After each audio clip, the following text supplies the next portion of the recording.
My conversation today with everybody today is about optimizing the patient experience. And so we know that patient experience is going to be an ongoing reality, but the question that I want to pose to us and have a conversation with you about today is, how do we optimize that experience? When I first got into healthcare and doing my administrative residency, I was very fortunate back then in the early days, I'll say, leave it at that, 1979 to be exact. You had to do administrative residency. And I was so blessed that my residency started to be assigned to the chief nursing officer and was spending my first month with the house supervisor. And I learned real quick about the heart of nursing and what that's all about. And that has stayed with me throughout my whole career, because at the end of the day, my first impressions when I started the hospital was, hey, I learned from that nurse, happy nurses mean happy patients. That was kind of the first generation of rounding, was happy patients, happy nurses, but it's still true today, obviously.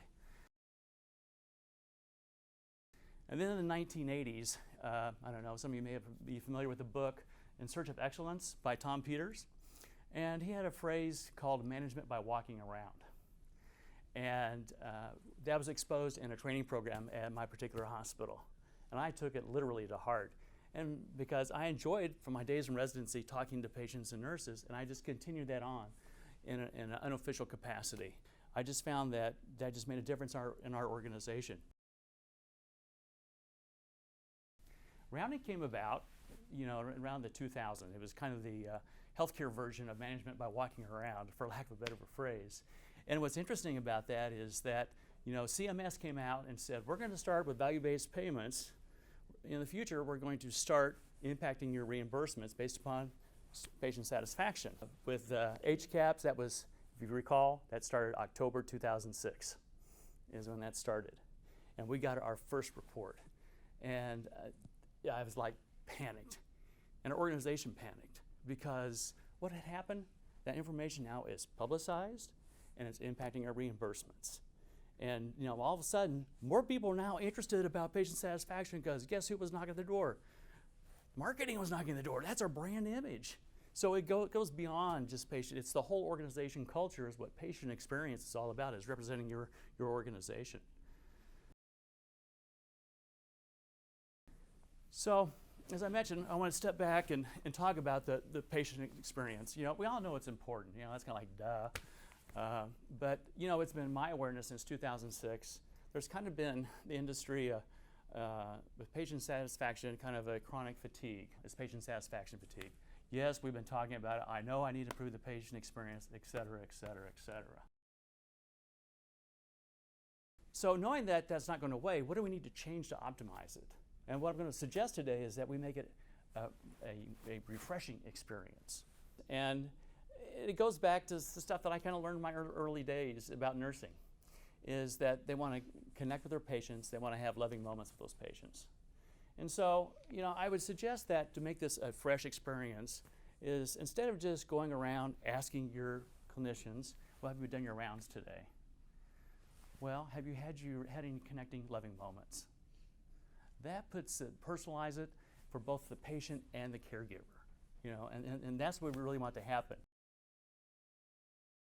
Think about the patient experience, and let's dissect it a little bit here.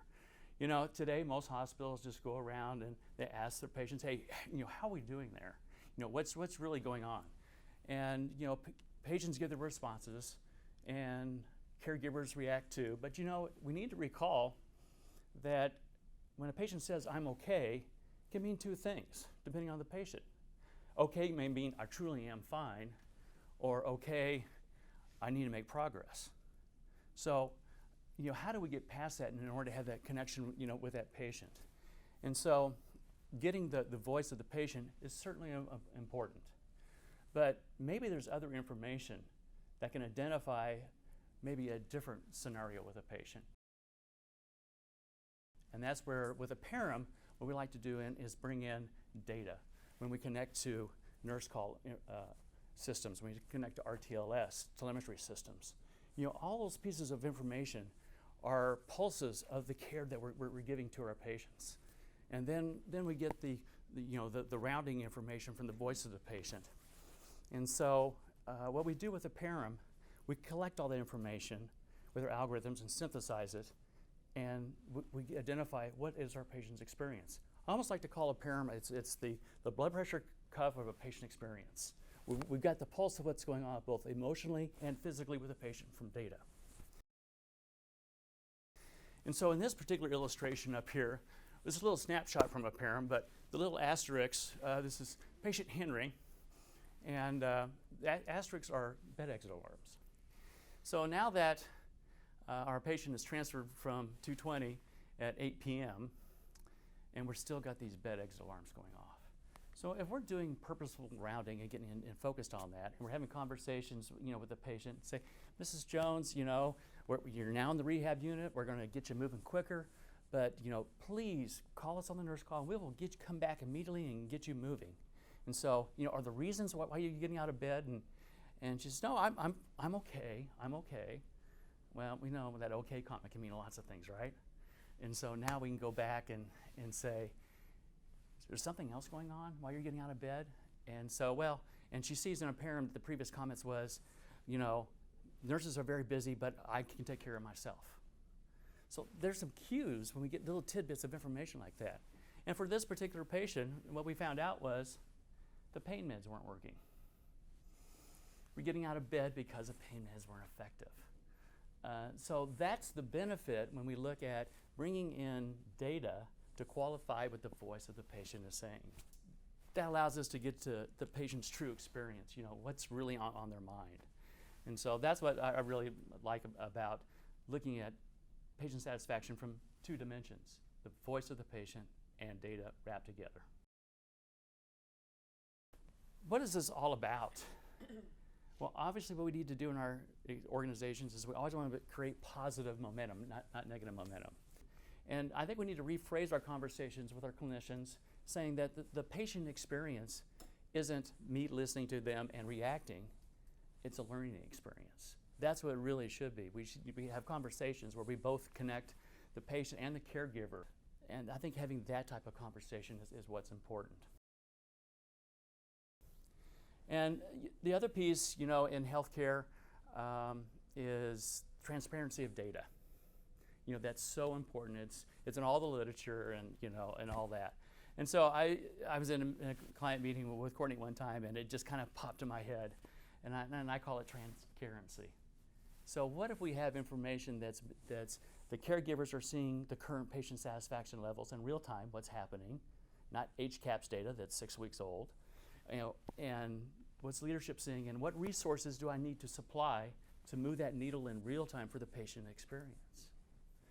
That's where we win and lose the game. But more importantly, what do we need to do to connect with our patients? But the message here is we're all playing off the same playbook in terms of what we need to do. We're still having to struggle. HCAHPS isn't going away.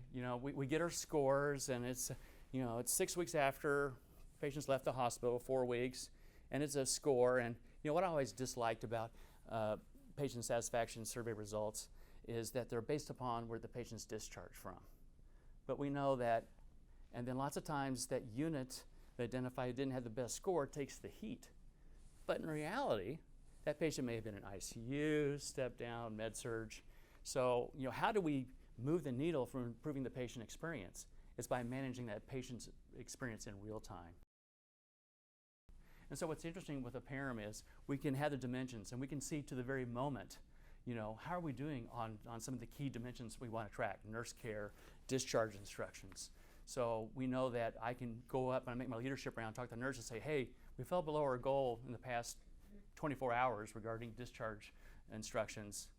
Just pay attention to that. Let's just monitor that.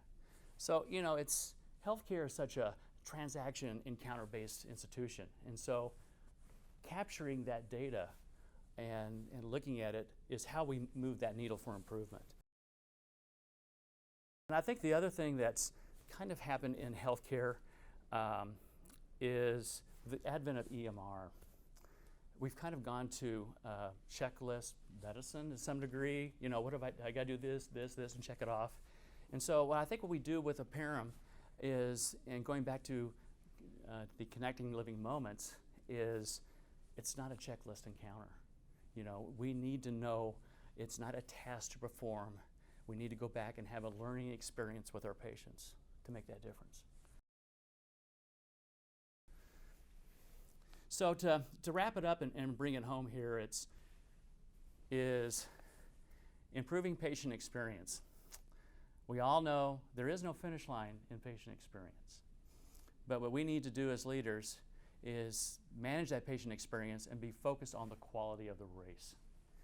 And so that's where we take technology and leverage it. You know, what we're doing with the PARM is working with the clinicians and working in the workflow, and so that the patient experience is very simple and part of the process. And guess what? I'm going to be engaged with my patients. And you know what? The other thing that's very important is, going back to the blood pressure cuff illustration, I have a limited amount of time as a caregiver. Where am I going to spend time with my patients?